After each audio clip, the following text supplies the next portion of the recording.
con su presencia. Contamos con la presencia del señor magistrado Reyes Rodríguez Mondra, presidente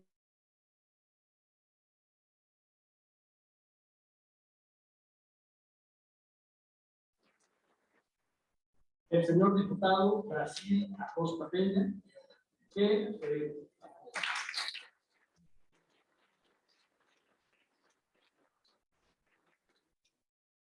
perteneciente desde luego al Congreso de la Unión. Contamos con la presencia de la magistrada Daniela Guerra Juárez, que es subdirectora nacional de la Asociación de Magistrados Jueces.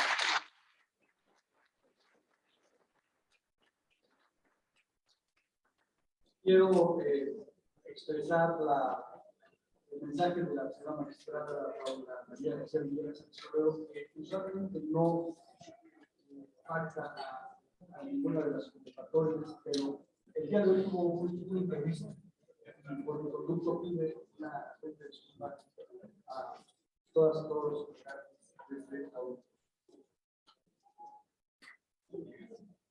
Comenzaremos con la ponencia del señor magistrado Pedro Obregón.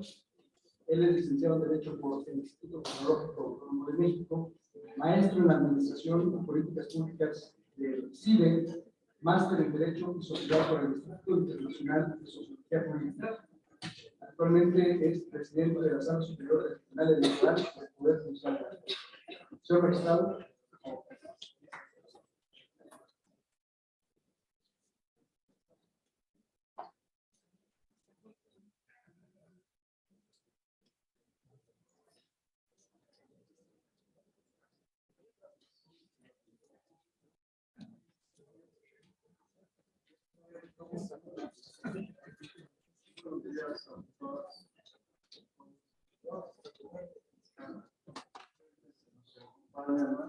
En este encuentro, en este congreso, quiero agradecer la invitación que me hace el magistrado Fernando Muñoz Alvarado, presidente de la Asociación de Magistrados, magistradas del circuito y juzgadores del Distrito de Poder Social de la Federación, así como a la Facultad de Derecho de la UNAM, en donde es un honor estar el día de hoy.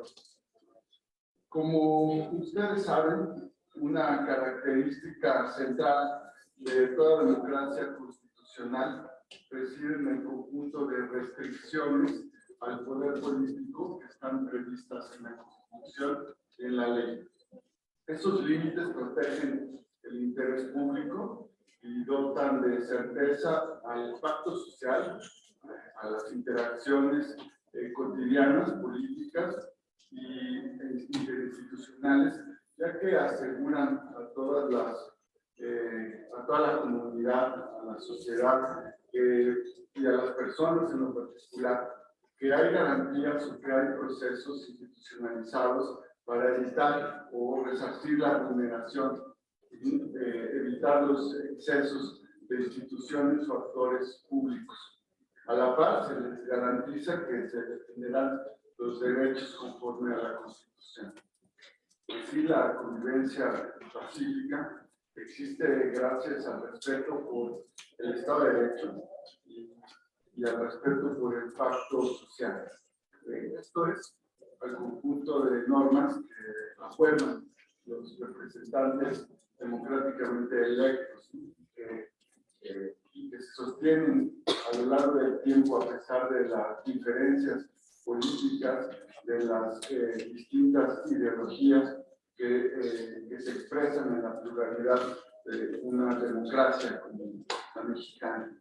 Esto nos permite que haya cierta estabilidad institucional para definir de manera definitiva, imparcial, neutral, cualquier tipo de controversia o conflicto. En el caso de la materia político-electoral, es el Tribunal Electoral quien tiene esa labor pacificadora.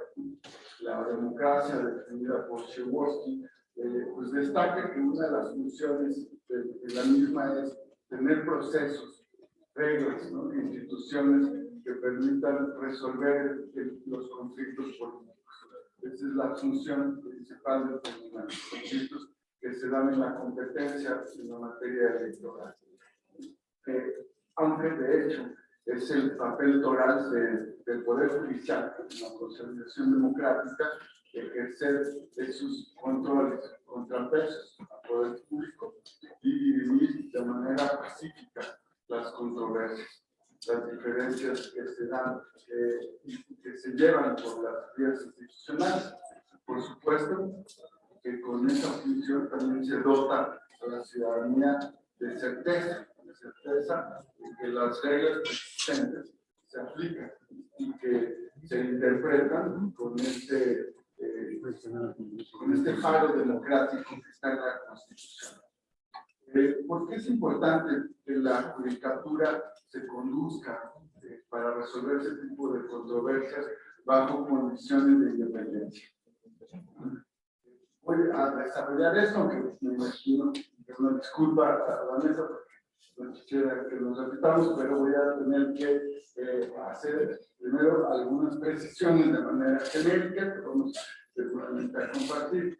Pero antes quisiera decir que también es necesario tener condiciones de independencia, de facto y formales, pero el ejercicio independiente de la magistratura, de la función juzgadora, se va a dar cuando en lo individual se quiere ser independiente, se tiene la voluntad de ser independiente a pesar de que las condiciones formales no sean las óptimas, no sean las ideales, independiente inclusive en contextos en donde de facto, de hecho, la judicatura puede estar sujeta a amenazas, a presiones o a condiciones que buscan vulnerar esa independencia. Quien quiere ser independiente lo será en cualquier contexto. Quien no, inclusive en las mejores condiciones, ¿no?, cederá en su independencia. Dicho esto, voy a pasar a esta perspectiva más general primero, y ya que para poder impartir justicia es indispensable que los tribunales y sus integrantes gocen de esa independencia estructural, de esa independencia formal, tanto respecto de los otros poderes públicos como de los intereses de diversos actores. La virtud de la independencia judicial radica en su papel para darle legitimidad a la propia institucionalidad de la judicatura, pero también legitimidad al régimen político en su conjunto, ya que soluciones, ¿no?, desde esta perspectiva independiente y comprometidos con la Constitución, y nada más que con la Constitución, propicia la confianza pública en el Estado, en el derecho, ¿no?, y la confianza ciudadana en que las sentencias, las decisiones son imparciales y que por tanto pueden las personas acudir a un poder judicial que actuará como ese tercero neutral, como ese tercero imparcial en la resolución de sus dilemas jurídicos. Sin independencia, resulta imposible que las personas confíen en el Poder Judicial, que doten su fe, su confianza en que las sentencias serán resultado de una deliberación libre y de la aplicación de la ley en un apego a ese marco jurídico. Así, debemos reconocer que la independencia judicial solo se traduce en una realidad cuando se cumplen dos condiciones. Primero, que exista ese marco formal, ese marco jurídico de pesos y contrapesos, para que ningún poder se extralimite en el ejercicio de sus facultades y pretenda ejercer presión, acoso, amenaza sobre los jueces. Por el otro, de la voluntad de los actores políticos mismos para mantenerse al margen de las decisiones jurídicas, así como respetar y acatar las sentencias dictadas. Acatarlas es una condición necesaria del Estado de Derecho, inclusive cuando al Poder Judicial o a los distintos poderes públicos, ¿no?, en cualquier nivel de gobierno, no les convenza la decisión de la judicatura.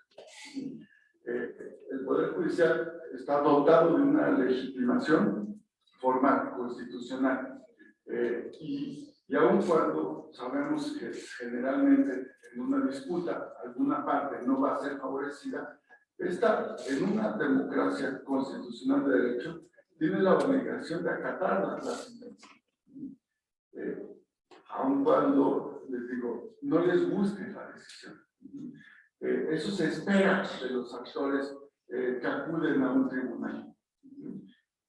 Porque esa es la regla constitucional que se ha pactado para poder transitar de manera pacífica a distintos estados de desarrollo, de evolución o distintos estados de impartición de justicia. Evidentemente, las sentencias pueden ser sujetas a crítica, a discusión, o sea, hay decisiones controversiales, hay libertad de expresión para manifestar las inconformidades. Pero en el ámbito formal existen claros parámetros para, en primer lugar, si hay desacuerdos, poder acudir a instancias de revisión, hasta que llega al último ámbito, a la máxima instancia, ya sea la Suprema Corte de Justicia de la Nación o en la materia del Tribunal Electoral, la Sala Superior. Y además existen claros parámetros que definen, por un lado, si bien la salvaguarda de esa independencia, por otro, parámetros objetivos para poder evaluar o analizar si la decisión fue fundada y motivada, ¿no? Si fue debidamente justificada, si está razonada, si expresa una solución objetiva, sustentable argumentativamente. Eso es lo que, por otro lado, se nos exige, ¿no?, a quienes integramos los tribunales. Es decir, que las decisiones sean razonables y no arbitrarias. Entonces, de ambos lados, digamos, en distintas arenas de actores o de árbitros, tenemos contextos de exigencia formales y también informales. Por ejemplo, hablando de las salvaguardas a la independencia, en el artículo 8 de la Convención Americana se establece como una obligación que todos los estados deben contar con tribunales independientes e imparciales para alcanzar un acceso a la justicia y una impartición expedita, oportuna y verdadera. Eso como una garantía del justiciable también. Así lo han expresado distintas resoluciones de la Corte Interamericana que destacan entre las garantías judiciales el respeto a la independencia de los jueces como una parte toral del debido proceso. Hay distintas sentencias en las que la Corte Interamericana refleja que el sistema judicial en general y sus integrantes en particular no pueden ser sometidos a restricciones indebidas en el ejercicio de su función por parte de órganos ajenos al Poder Judicial. Por ende, es clave contar con el adecuado proceso de nombramiento de jueces, una duración en el cargo específica e inamovible durante el encargo y los mecanismos y condiciones institucionales para reducir todo tipo de presiones. A veces es imposible evitar. En materia político-electoral hay una constante, permanente proclividad de los actores políticos a incidir o hasta controlar en el tribunal electoral. Eso hay que reconocerlo como algo que parece propio de la competencia por el poder público. Por eso, muy importante en esas condiciones formales, pero también reconocer que la independencia está en el ejercicio autónomo de cada una de las magistradas y los magistrados. Por otro lado, los principios básicos de las Naciones Unidas relativos a la independencia de la judicatura Esto último también se traduce en evitar todo tipo de restricción, influencia, aliciente, presión, amenaza, intromisión, ya sea directa o indirecta, ¿no? O la posibilidad de que de ciertas condiciones e incentivos para corromper juzgadores, actores propios de los intereses de quienes acuden a un juicio.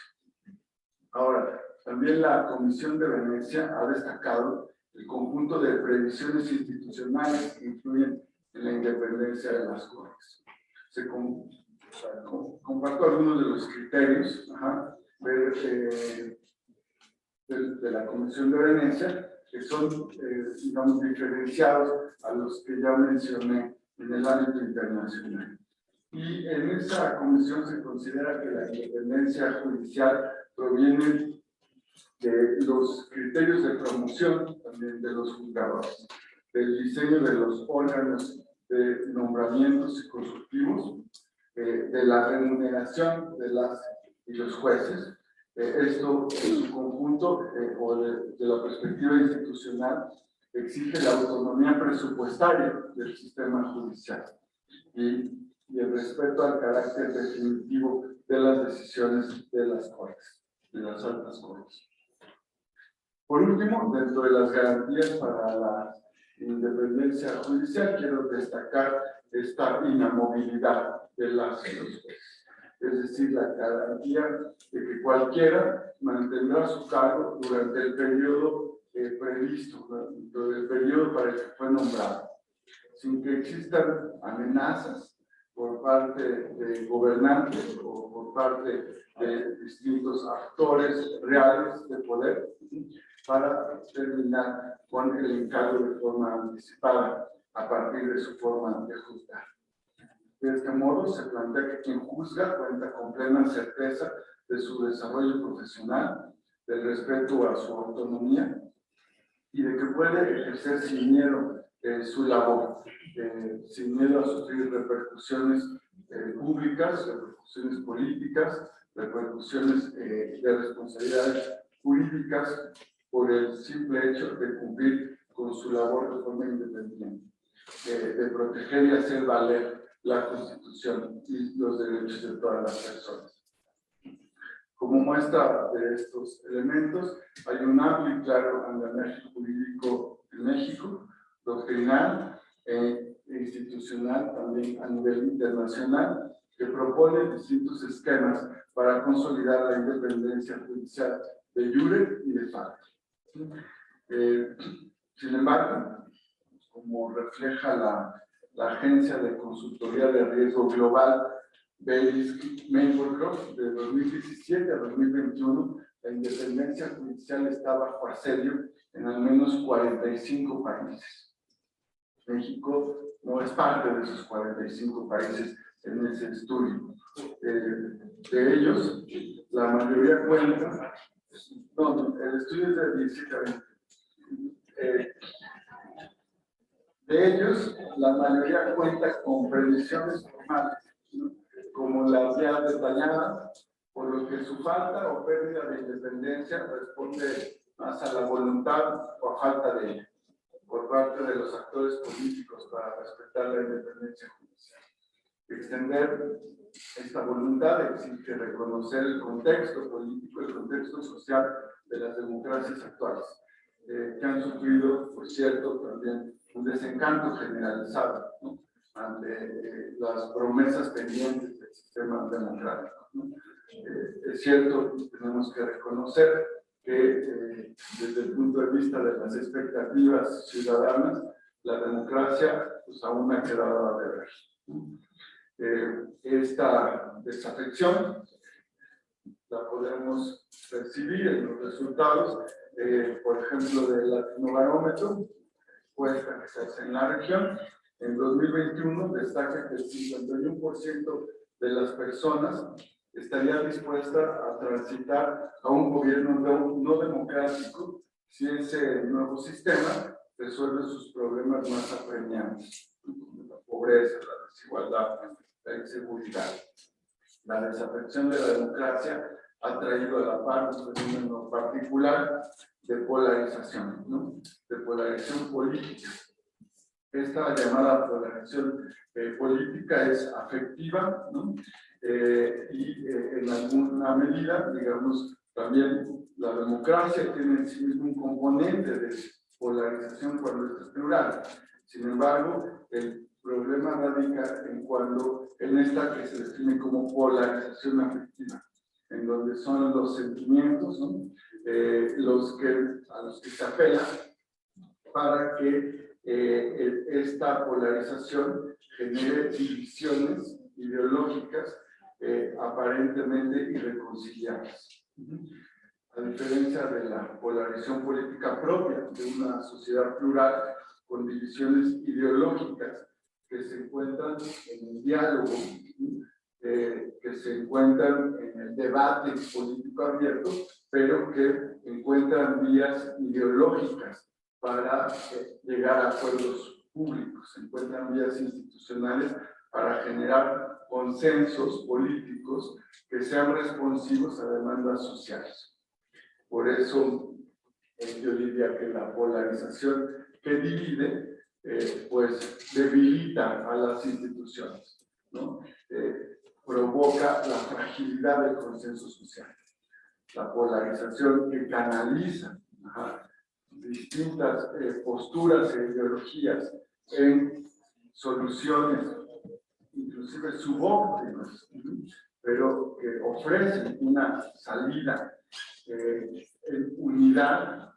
Esta sí permite pues, darle cauce a las distintas digamos, demandas sociales y problemáticas de la democracia. Así, por otro lado, en la polarización política afectiva, lo único válido pues, son los sentimientos que despiertan ciertos partidos o líderes políticos, y esta es tan férrea, ¿no? Que se acompaña en muchas ocasiones de hostilidades hacia quienes se perciben como otros, solo por pensar distinto. Y una de las consecuencias que conlleva esta forma de polarización es la ofensiva permanente a las cortes, a los tribunales, a los integrantes que tienen como función de tomar decisiones que podrán darle la razón a algún poder público o no, o a la ciudadanía que exige un respeto o busca un amparo en la justicia para garantizar sus derechos. Ha sido a raíz de esta andanada de ataques en contra de los órganos jurisdiccionales, repito, únicamente encargados de hacer valer el Estado de Derecho a través de las vías institucionales y la función que se tiene, en general, o que en cierta medida ocurre o se busca un detrimento en su independencia.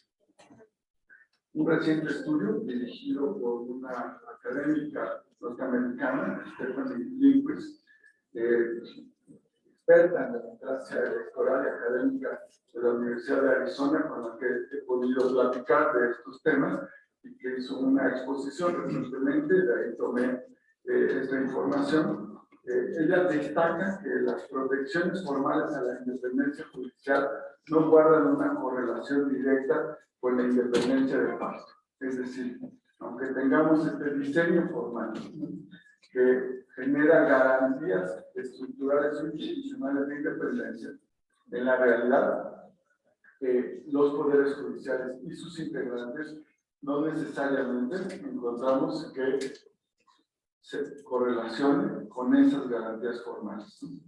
En otras palabras, la fragilidad institucional del Poder Judicial se vincula más con las cuestiones fácticas del poder que con las normas o previsiones formales.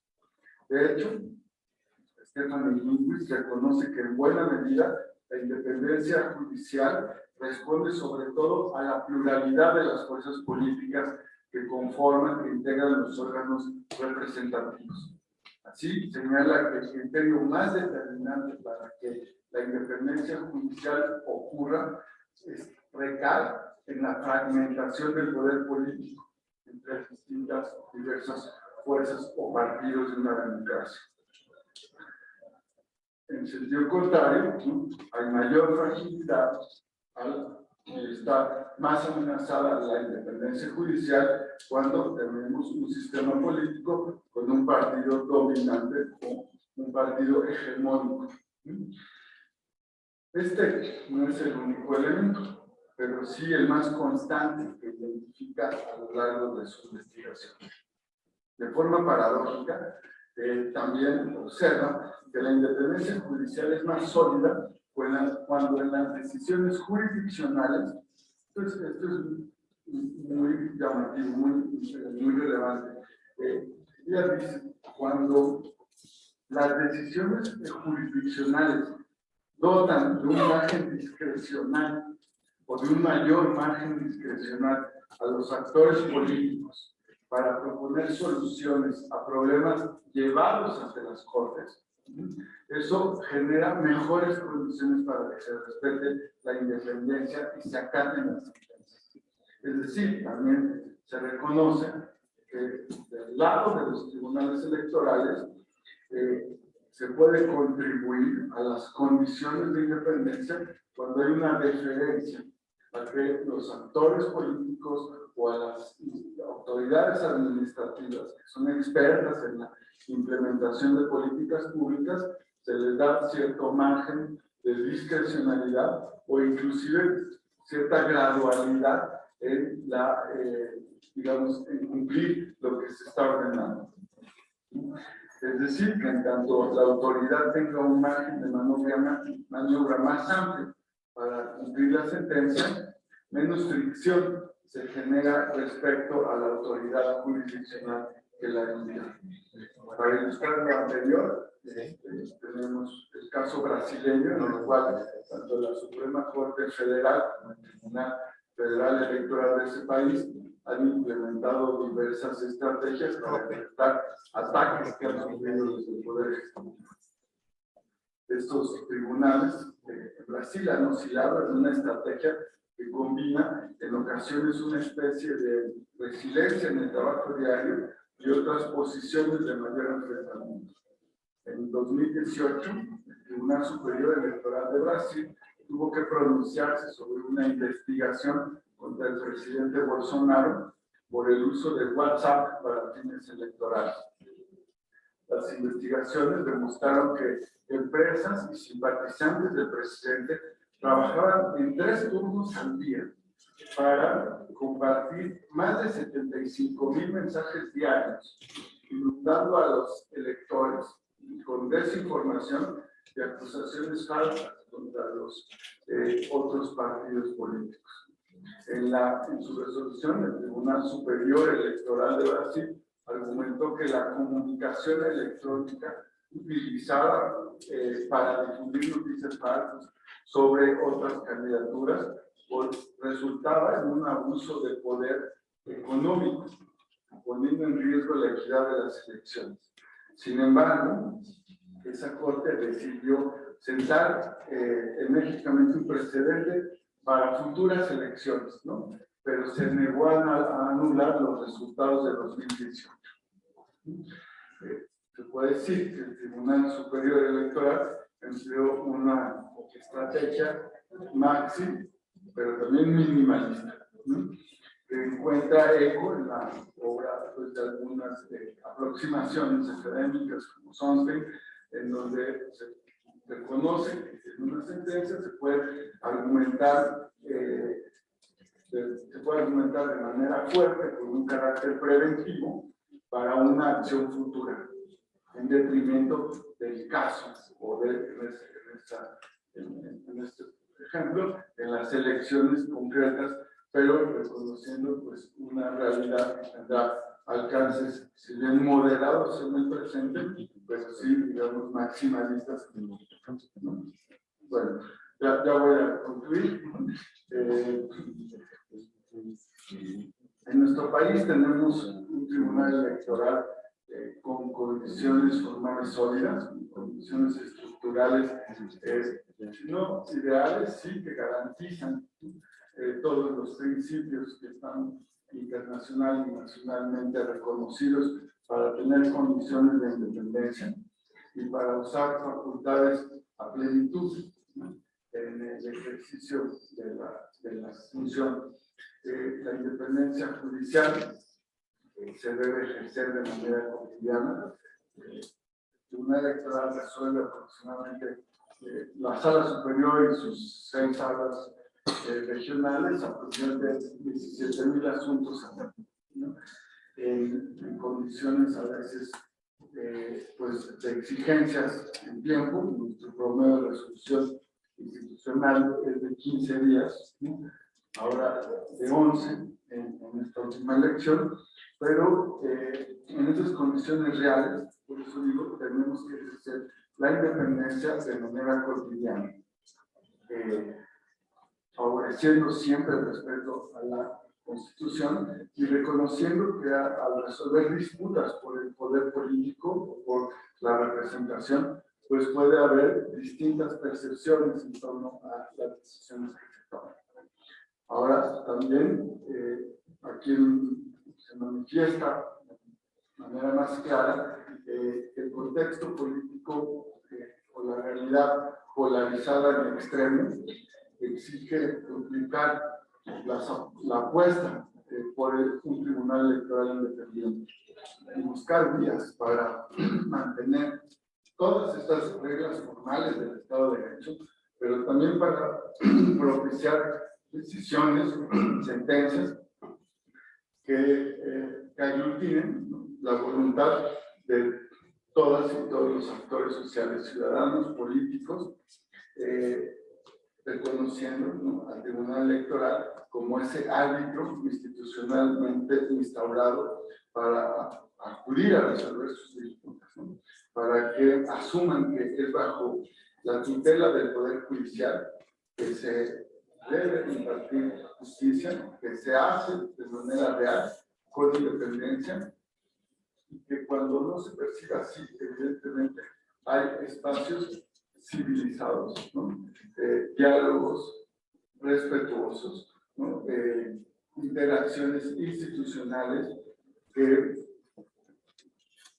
dentro de un marco de separación de poderes, ¿no?, pueden fomentar, ¿no?, digamos, reflexiones, inclusive, ¿por qué no?, cambios de criterio, ¿no?, o un diálogo entre la judicatura y el legislativo, el cual se puede dar simplemente cuando se revisa nuestra jurisprudencia en el seno del Poder Legislativo, o los criterios que tenemos para ir consolidando nuestra joven democracia en una que verdaderamente refleje una cultura de legalidad que respeta el Estado de Derecho y asume la Constitución como pues una forma de vida, como un hábito. Esa democracia que nos pone a todos por iguales ante la ley, como iguales ante la ley, es a la que debemos aspirar. Una democracia que nos permita ejercer nuestros derechos de forma libre, decidir con respeto a nuestra autonomía, y que nos lleve a gozar de una convivencia pacífica, en donde sea la dignidad de las personas, el respeto a esa dignidad por parte de las instituciones, lo que nos caracteriza. En otras palabras, esa democracia que ya cuenta con canales institucionales para resolver diferencias de forma pacífica, pues ahora nos exige también actuar, ¿no?, como con una cultura democrática, ¿no?, y como una nación civilizada. Sin duda, las instituciones públicas como el Tribunal Electoral, los tribunales de circuito, esta misma casa de estudios, estamos convencidos, pero también obligados a buscar que sean esas las condiciones o las características propias de nuestra democracia. La democracia es una obra colectiva, se construye todos los días, no la vemos por sentada. Las nuevas generaciones creen que la democracia en la que viven hoy es la de mañana necesariamente, ¿no? Todos la tenemos que cuidar, y por eso nuestra tarea es llamar al diálogo, al entendimiento, al compromiso irrestricto con las leyes, poner en práctica estas, interpretarlas, aplicarlas para fomentar la paz social, para, ¿por qué no también para contribuir a disminuir la desigualdad y evitar confrontaciones en contextos de polarización? Ya lo decía Giovanni Sartori, hemos sido nosotros y no los griegos los que descubrimos cómo construir un orden político a través de la multiplicidad. Y agrega que el pluralismo presupone e implica tolerancia. Hoy parece que toca desde los tribunales recordar que ese pluralismo exige plena independencia judicial, tanto de jure como de facto, y que esta independencia conlleva a que la democracia brinda los cauces para que el poder público se ejerza de forma verdaderamente democrática, pero también para reconocer que la ciudadanía nos exige, ¿no? Con todo derecho, que los tribunales, que el Poder Judicial asuma esa independencia con profesionalismo y con una voluntad democrática y constitucional. Muchas gracias.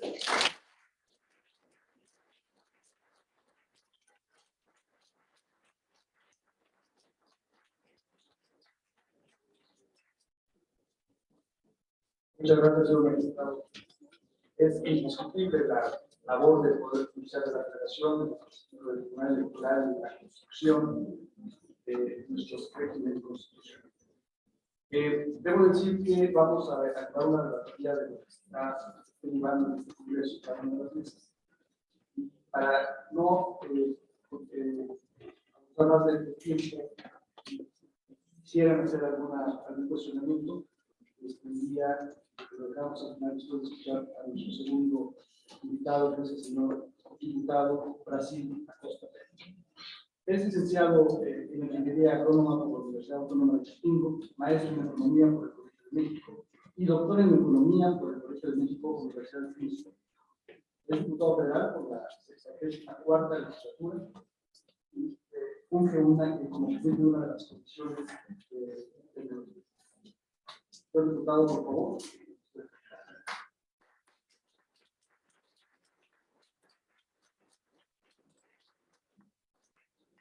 Agradezco en primer lugar al director nacional de la COFED, al magistrado Roldán Muñoz Alvarado por la invitación a este evento, al magistrado Roldán Borges Aranda, director jurídico de esta asociación, a la magistrada Dalila Quero Juárez, subdirectora nacional de la COFED, muchas gracias, y al magistrado Reyes Rodríguez Mondragón, muchas gracias por su ponencia, por sus aportaciones en esta reunión.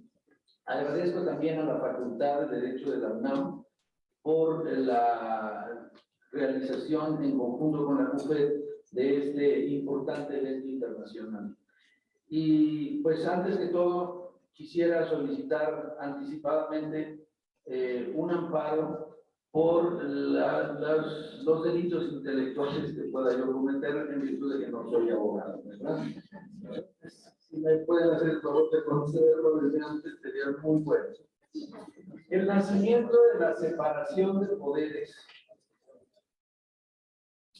para convertirse en una república es la antítesis y la superación del autoritarismo derivado del absolutismo en la Francia del siglo XVIII.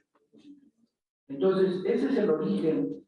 Vamos a generar una república, vamos a generar poderes, vamos a separarlos para evitar el absolutismo, para no caer en que alguien defina finalmente quién es quién. La independencia del Poder Judicial parte primero de la decisión que toma el juzgador y luego de que esa decisión se haga efectiva. En ese plano es en el que se tiene que tener la independencia. Pero ¿de quién es independiente el juez? Y esta pregunta tiene, según algunos estudios que yo alcancé a estudiar a través de ayudas de mi, a quien le agradezco a Marcos Belgrano, que es mi secretario particular, ¿De quién es independiente el juez? Uno, tiene que tener independencia en tres vertientes: interna, externa y finalmente respecto al resto de la sociedad. Ahora, como aquí vamos a tratar la parte externa, es decir, la independencia externa, nos vamos a referir al poder legislativo y al poder ejecutivo en torno a esa independencia. Y en ese sentido, nosotros queremos poner de relieve y de manifiesto la aportación del gran Mariano Otero Mestas. Y en este sentido abro un paréntesis porque en la Cámara de Diputados, en el Consejo Editorial, hicimos un libro de las obras de Mariano Otero que estará a disposición de ustedes. Les mandaré el link para que lo puedan tener. Y también hicimos un foro en el que participó la CUFEC y justamente así fue que conocimos a los magistrados. ¿Qué dice Mariano Otero? En torno a los pesos y a los contrapesos. Ningún daño es comparable con el abuso que hagan los supremos poderes de su influencia o de sus facultades. Luego, ningún remedio es más urgente. Y luego dice, el equilibrio se logra siempre y cuando cada poder desempeñe sus atribuciones respectivas de manera que ninguno pueda excederse de las suyas, sin encontrar una barrera en el cumplimiento de las atribuciones de los otros. Esta es una manera tácita pero enérgica de corregirse, o por mejor decir, de enfrentarse mutuamente los supremos poderes. Más que la división sea efectiva, es necesario que lo sea su independencia. Desde el punto de vista hegeliano, estamos ante la unidad y lucha de contrarios. Es decir, ¿qué es lo que genera la unidad? La existencia de contrarios. Y los poderes generan lo que es la república, lo que es la federación, lo que es la nación, y están separados, pero unidos. De manera que en esta lucha tiene que haber, ahora sí, los límites precisos para que no se excedan de ellos. Mariano Otero entonces veía desde 1842 que esta independencia se da a través de ciertas garantías mismas que aplican de manera interna, externa o general, según sea el caso. Dice Otero a la pregunta, ¿cómo podrá de este modo haber independencia efectiva de los poderes? Y responde, casi puede asegurarse que la exactitud en los pagos se halla en razón directa de la deferencia a la voluntad del ejecutivo. En otras palabras, los juzgadores tienen que tener independencia intelectual, por supuesto, pero también económica. Y se les debe garantizar esa independencia, de manera que el pago tiene que ser, dice Otero, puntual, que de no serlo, ahorcas al juzgador y de esta manera lo obligas a que en un momento dado pueda haber un tipo de cambio de visión política. Entonces, en este sentido, a título personal y como diputado federal, representando uno de los 500 que están en la Cámara, diré lo siguiente. Sobre el Poder Ejecutivo, ¿qué es lo que estamos viendo en torno a las presiones que ha estado ejerciendo el Poder Judicial desde el Poder Ejecutivo?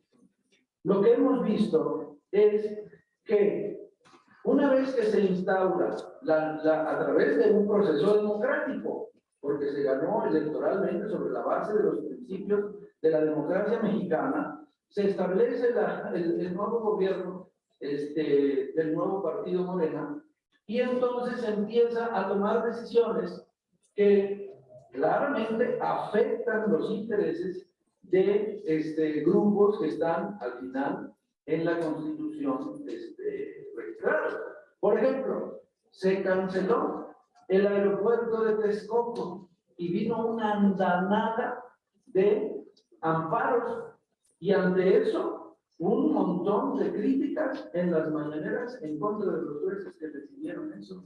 Pero si la ley dice las cosas con claridad, la determinación del juez no puede ser partidista, tiene que estar basada en la Constitución y por lo tanto sus decisiones tienen que garantizar la no violación de los principios constitucionales. Segundo, nadie puede ganar más que el presidente. Pregunta, ¿pero por qué no? O sea, ¿por qué el presidente tiene que ser el tope? ¿En qué se basa ese principio? Y ahí se abre la puerta también en una economía capitalista como la nuestra, una economía de mercado, pues para la compra y venta de conciencias. Si el precio es bajo, ¿verdad? Si yo te limito aquí, entonces una oferta por encima de ese precio, pues, ahora sí se lo digo en términos económicos, pues tiene el incentivo para poder dar el paso y decir, pues venga, como me das poquito, venga por acá, ¿no? Entonces ahí hay otro. Luego, amparos en contra del Tren Maya por razones correctas, por razones, ahora sí, constitucionales. ¿Cuál fue el resultado?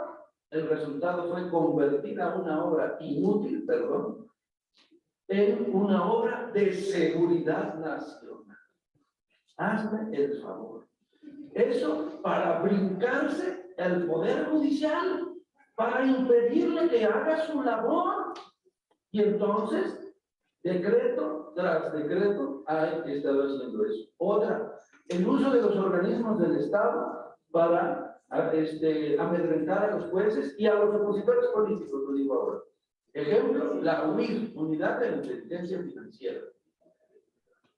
Y se los digo porque a mí me congelaron mis cuentas por oponerme, ¿sí? Por oponerme a la no distribución del presupuesto de egresos de la Federación a favor de la gente más humilde, una, y por oponerme a la cancelación del aeropuerto de Texcoco. Y entonces me congelaron mis cuentas. Acudí a los jueces, a los magistrados a través de un amparo, gané la suspensión provisional y luego la definitiva, porque sí violaron mis derechos constitucionales. Y gracias a los jueces y gracias a esa labor, me dieron la razón. Y eso entonces demuestra que el congelamiento de mis cuentas, como la de algunos magistrados o jueces, puede ser basada en una arbitrariedad, como fue el caso. ¿A poco los recursos de la Cámara son recursos de procedencia ilícita? Y si fuera el caso, que le congelo los descuentos a los otros 400.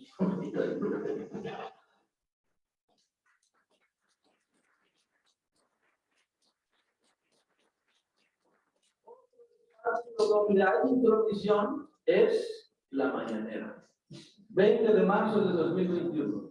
Ataques contra el juez especializado en competencia económica, Juan Pablo Gómez Fierro, por suspender la aplicación de la nueva ley de la industria eléctrica. 2. Julio de 2022. Cuestionó a juez que otorgó suspensión definitiva a la empresa española Iberdrola. 3. 2 de septiembre de 2022, por la liberación de presuntos delincuentes. Ahí abro un paréntesis, pues que el MP haga bien su chamba. Pero si no lo hacen bien, ahora la culpa es de los jueces. ¿Cómo crees? Que hagan bien su trabajo. Bueno, cierro paréntesis. 4. 8 de octubre de 2022. Amenaza a juez Francisco Javier Rebolledo por frenar la aplicación del plan de estudios que pretendía llevar a cabo la SED a miles de alumnos y maestros sin ser previamente capacitados.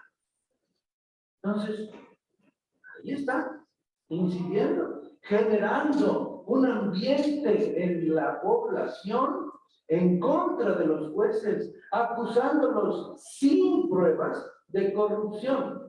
Y eso es muy fácil. Meter en la bolsa de la corrupción lo puedes hacer con relativa facilidad, pero eso genera predisposición en contra de la gente. Y para terminar, les doy esta última frase. No me vengan con que la ley es la ley. ¿Qué es eso? ¿Qué es eso? Es una intromisión grave. Dos, el poder legislativo. Ejemplo 1, golpear al poder judicial a través del presupuesto. Proyecto de egresos 2022. Lo que estaba presupuestado para el Poder Judicial al inicio, cuando llega a la Cámara el paquete económico, era de 80.532 millones de pesos. 80.532 millones de pesos. Pero lo que aprobó la Cámara fueron 77.383. Es decir, una disminución de 3.149 millones de pesos. Es decir, 4% de reducción. Ahora, para el presupuesto de egresos 2023, se están programando 79.969. O sea, 0.7% menos de lo que se programó en el 22. Falta ver lo que se va a aprobar. Y hay rumorcillos de que van a reducir, van a hacer otro recortito, porque no les está alcanzando para pagar las tarjetitas y los programas emblema que son lamentablemente obras. Yo he de decir que mi voto va a ser a favor del Poder Judicial y de que se respete el recurso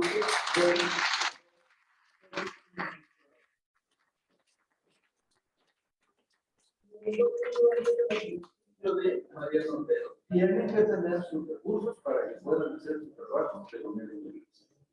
Ahora, ¿qué más ha pasado en la Cámara? Violación de la Constitución.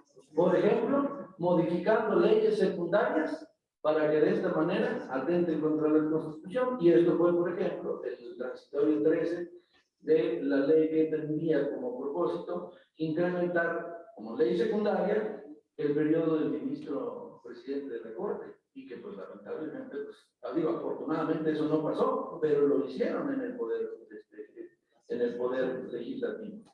Otra, iniciativas que golpean al Poder Judicial. Salió una iniciativa de reforma de la diputada Celeste Asensio de Morena, que pretende reformar el artículo 1 de la Ley Reglamentaria de las Fracciones 1 y 2 del artículo 105 de la Constitución, a fin de establecer, fíjense nada más, la Suprema Corte de Justicia de la Nación esté impedida para invalidar normas constitucionales o realizar interpretaciones que restrinjan su validez, así como invalidar leyes con motivo de lo anterior. Hazme el favor. O sea, desaparezcamos el Poder Judicial. Si no vas a poder interpretar ni echar abajo leyes que atenten contra la Constitución, entonces ¿para qué vamos a estar? ¿No?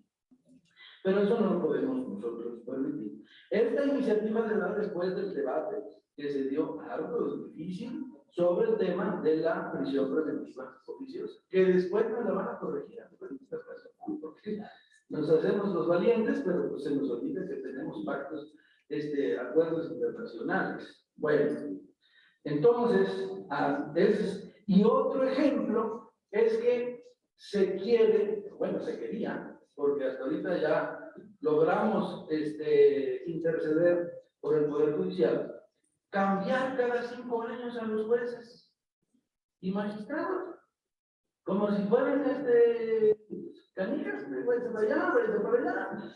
No, pero ¿cómo crees? A algunos les parece hasta bonito, pero es un atentado contra los jueces y magistrados. Entonces, hemos estado haciendo labor activa y logramos que los grupos parlamentarios fundamentales para que esto no transite, estemos de acuerdo. Es decir, si quieren hacer ese cambio que es constitucional, no lo vamos a permitir. Y no cuenta Morena con las 2/3 partes para poderlo lograr.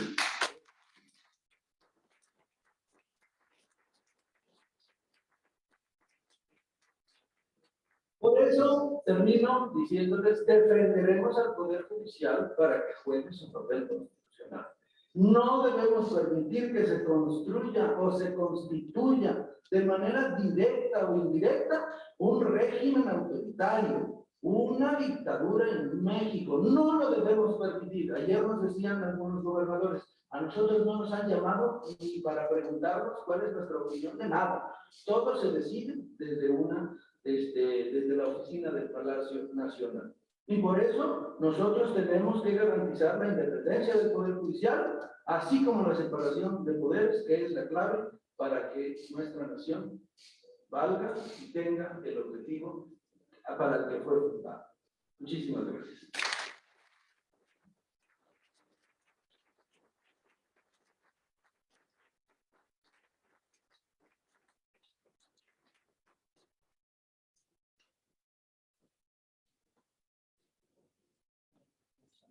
No sé si nos permitan nuestros distinguidos invitados un par de preguntas por cada uno. ¿Quién desea, por favor?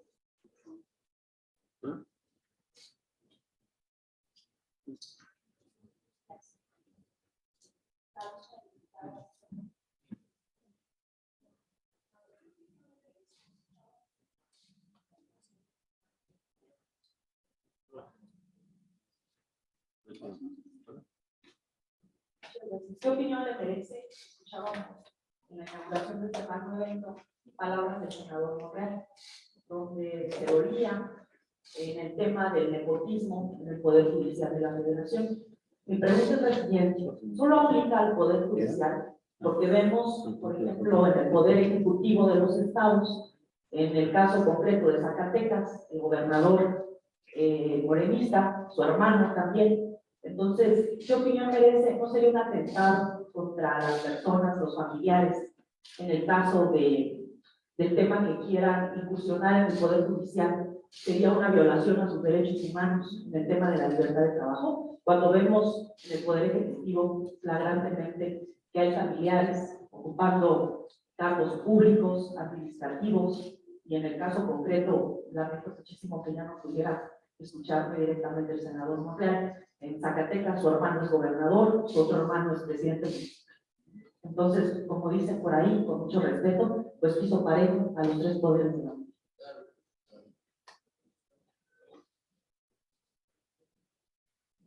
Muchas gracias. Bueno, es muy, o sea, digamos, puede resultar controvertida la respuesta. Me refiero, pues, porque hay sectores que dicen que sí ha sido en nuestra sociedad un abuso de algunos que llegan al poder y meten al poder, o sea, en las administraciones, a todos sus familiares, ¿no? Y algunos se ha visto sin merecerlo, sin tener ninguna razón, sino solo porque es pariente. Entonces, eso genera en el ambiente social la idea de que está mal, ¿no? Sin embargo, yo lo que puedo decir es que no conocen los lineamientos del Poder Judicial. No los conocen. Y es que aquí pasas el examen o no lo pasas. Y si lo pasas, seas hermano del presidente de la República o de quien sea, si lo pasas, pues cumples con los requisitos y por lo tanto mereces estar allí, seas hermano o no de alguien. O sea, esa es mi opinión. Eso es lo que yo estaría en la disposición de que sucediera. Aquí se debe de valer uno por las características de las personas que van a jugar la función. Entonces yo no lo restringiría por razones subjetivas o por razones prejuiciosas, sino que tendría que suceder sobre la base de un cumplimiento estricto de la meritocracia. ¿Puedes? ¿Estás en capacidades de hacerlo? ¿Lo mereces? Está bien. Seas hermano o no, de quien sea. Aquí yo sí estoy de acuerdo en eso de eliminar eso de no sabes tú quién soy yo. Eso sí estoy de acuerdo. Pero tiene usted razón. A ver, acaban de nombrar al hijo del secretario de Gobernación como representante del secretario de Economía para llevar las negociaciones con Estados Unidos. Bueno, ojalá que tenga las cualidades y las cartas credenciales para que cumpla con esa responsabilidad. No me prejuicio. Entonces esperemos. Pero ahí hay un ejemplo de que pues, hay contradicción, como ustedes bien lo señalan. Esa sería mi respuesta.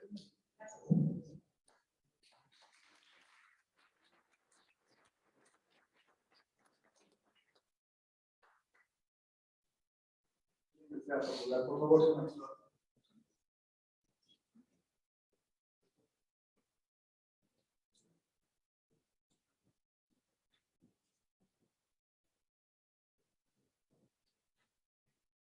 Para el magistrado Reyes.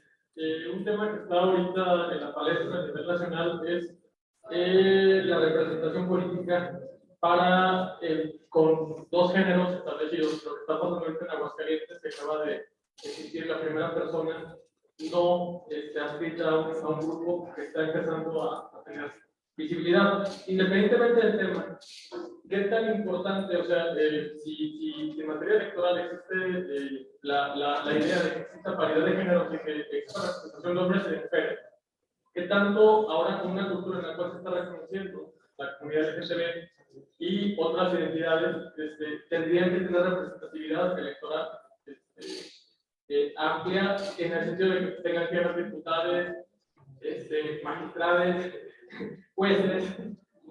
¿Qué tanto esa parte tendría que estar generada? ¿Cuál es su opinión sobre este tema?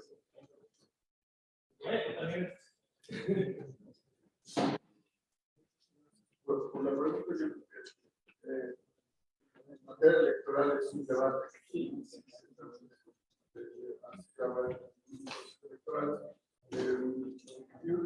que primero hay que distinguir los procesos de elección de representantes populares de aquellos otros de nombramientos o esquemas de mérito que hay en una institución, la judicatura, en donde no se ejerce una representación política, se ejerce una función técnica, una función que debe responder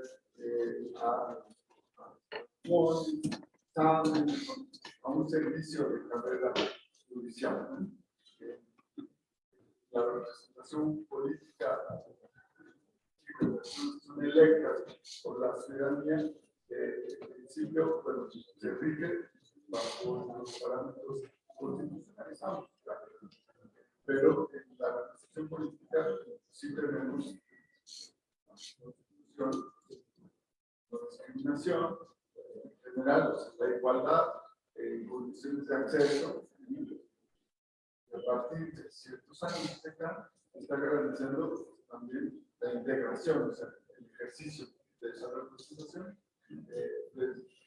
También yo diría que hay que distinguir entre la paridad entre hombres y mujeres. También ya se incorporó como un principio constitucional, formalmente en 2014, y de paridad total en 2019. Y en la paridad total, ahí ya, digamos, irradia, ya es una sombrilla, no solo a los poderes públicos electos, sino también a todas las instituciones públicas, ¿no?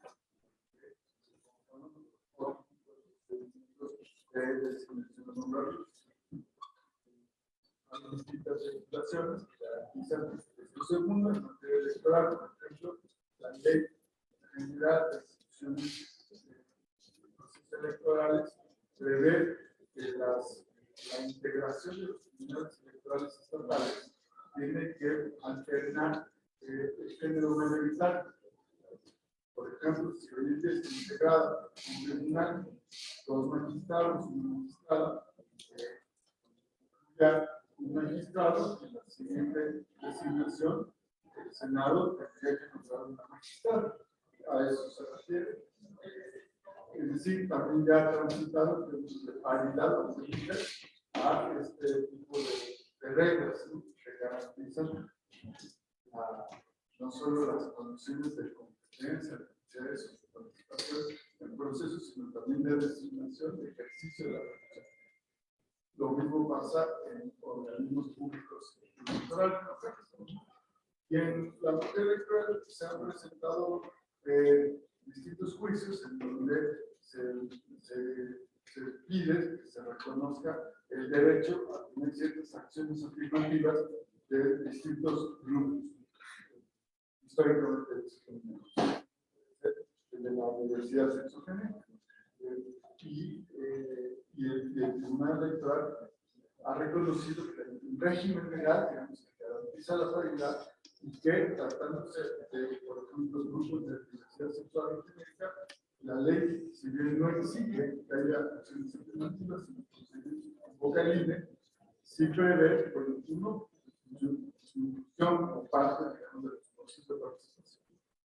Y se ha ido generando condiciones para que el Instituto Nacional Electoral, por ejemplo, que nace las convocatorias de la Federación de López, pueda ir caminando hacia esta mayor inclusión, sin que eso signifique, y eso es, digamos, el equilibrio que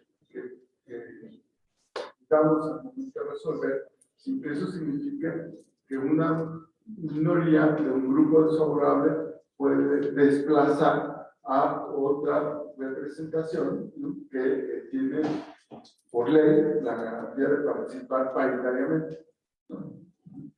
En la materia de elección de representación popular, digamos que ahí tenemos un mayor margen, porque esta visión de no discriminación, de generar condiciones de que haya representación de todos los grupos de la sociedad, y ahí sí la decisión jurisdiccional ha sido, digamos, más activa, exigiendo a las autoridades electorales administrativas y a los partidos políticos que prevean acciones afirmativas para que haya lo que llamamos cuotas, digamos, cuotas para personas que integran grupos históricamente discriminados o, digamos, condiciones favorables, como es migrantes, como es de la diversidad sexogenérica, indígenas, entre otros. Y se han establecido distintos mecanismos de cuotas. Esto incluso, y los partidos están obligados a postularlos, generalmente es en la vía de representación proporcional, aunque también puede ser por mayoría relativa. Ya la ciudadanía, a través de su voto, decide, ¿no? Y entonces tiene efectos de que se integren. Ahora tenemos legislaciones han recogido ese tipo de sentencias, ¿no? Y prevén algunas ya ciertas cuotas. Entonces yo creo que hay que diferenciar los contextos y el ejercicio de estos cargos públicos, pero sin duda en la vertiente de la representación política, creo que sí estamos trabajando por una mayor inclusión, por un efectivo ejercicio de esos derechos de acceso y de ejercicio del cargo de representación pública. Muchas gracias.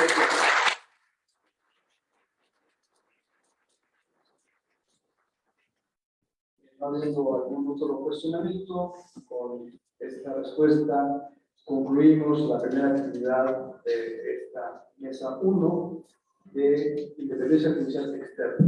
Para ello le quisiera pedir a la magistrada Dalila Quiero Juárez el reconocimiento de el reconocimiento al señor magistrado Reyes Rodríguez Calderón, que acredita pues la participación en este importante evento.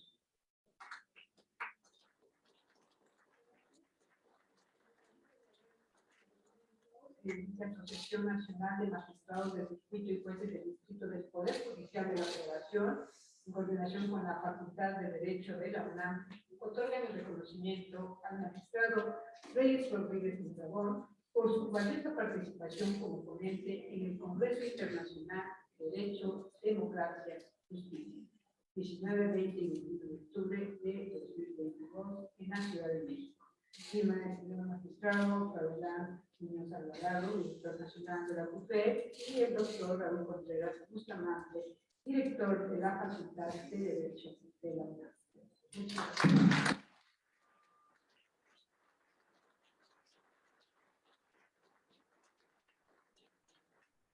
Bueno, el señor magistrado Fernando Muñoz Alvarado me entrega el mismo reconocimiento al señor diputado Brasil Acosta. Bueno, sí, en los mismos términos, solamente con un adicional.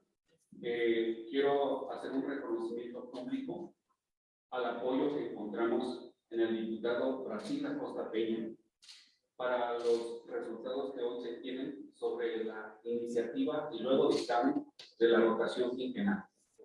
Él fue el responsable, con agradecimiento, de que nuestra petición, nuestro derecho de audiencia, llegara a los 500 escritorios de los diputados a través de un documento. Señor diputado, agradecido.